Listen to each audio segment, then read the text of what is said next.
अस्सलाम वालेकुम dear students, उम्मीद है आप सब खैरियत से होंगे। 5 क्लास आज हम अपनी इस्लामियात की बुक का टॉपिक है सुन्नत नबी सल्लल्लाहु अलैहि वसल्लम की अहमियत, इसके बारे में पढ़ते हैं। सुन्नत के मायने रास्ता और तरीक़ा के हैं।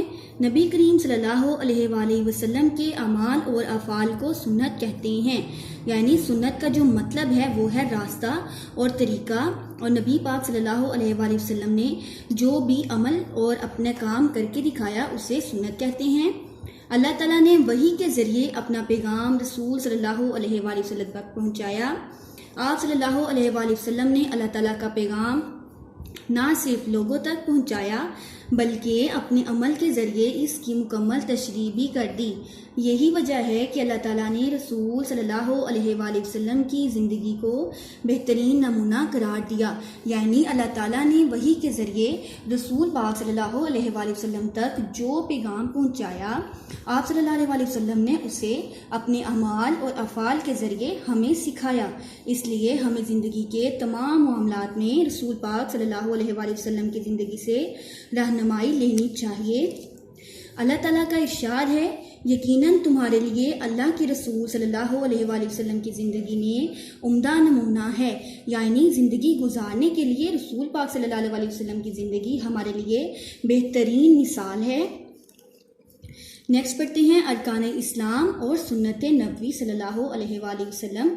अरकान इस्लाम अपनाने का हुक्म तो कुरान मजीद में मौजूद है, मगर कौन सा रुकन किस तरीके से अदा करना है इसकी वजाहत सुन्नत नबी सल्लल्लाहु अलैहि वसल्लम से होती है। अरकान इस्लाम में सबसे ज़्यादा अहमियत नमाज की है। कुरान मजीद में मुतअद्दिद मुकामात पर नमाज पढ़ने का हुक्म दिया गया है, मगर कुरान मजीद में नमाज अदा करने का तरीका और उसके औकात की वजाहत मौजूद नहीं है।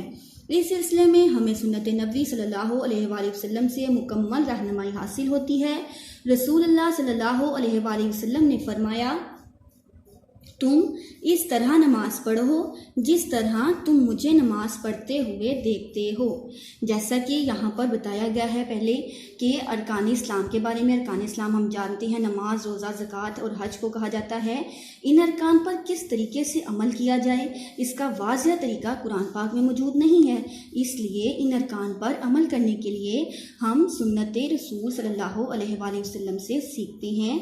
जैसा कि कुरान मजीद में नमाज अदा करने का हुक्म तो दिया गया है, लेकिन इसका कोई वाज़िह तरीका और इसके औकात नहीं बताए गए, तो हम रसूल पाक सल्लल्लाहु अलैहि वसल्लम की ज़िंदगी से इसकी रहनुमाई हासिल करते हैं। जैसा कि रसूल पाक सल्लल्लाहु अलैहि वसल्लम ने फरमाया, नमाज पढ़ो जिस तरह मुझे पढ़ता हुआ देखते हो, यानी आपने उस पर अमल करके दिखाया और उसका तमाम तरीका हमें समझा दिया कि नमाज इस तरह से पढ़ी जाएगी। इसी तरह ज़कात भी इस्लाम का एक अहम रुकन है। कुरान मजीद में बार बार ज़कात की अदायगी की ताकीद की गई है, लेकिन ज़कात के निसाब और इसकी दीगर तफसीलात की वजाहत सुन्नत नबी से होती है। ज़कात में भी इस्लाम का अहम रुकन है, इसका हुक्म दिया गया है, लेकिन इसको अदा करने और इसकी दीगर तफसीलात जो हैं उनकी रहनुमाई हम रसूल पाक सल्लल्लाहु अलैहि वसल्लम की ज़िंदगी से ही लेते हैं। माह रमज़ान के रोज़ों की फ़र्जियत कुरान मजीद से साबित है, मगर इनके मसाइल और अहकाम की वजाहत के लिए हमें सुन्नत नबी की तरफ रुजू करना पड़ता है। हज भी इस्लाम का एक अहम रुकन है, इसकी अदायगी का हुक्म कुरान मजीद में मौजूद है। हज की अदायगी की तफसील हमें सुन्नत नबी से मिलती है, यानी रोज़े तमाम मुसलमानों पर फ़र्ज़ हैं, लेकिन इनके मसाइल और अहकाम को जानने के लिए हमें सुन्नत नबी की तरफ रुजू करना पड़ता है।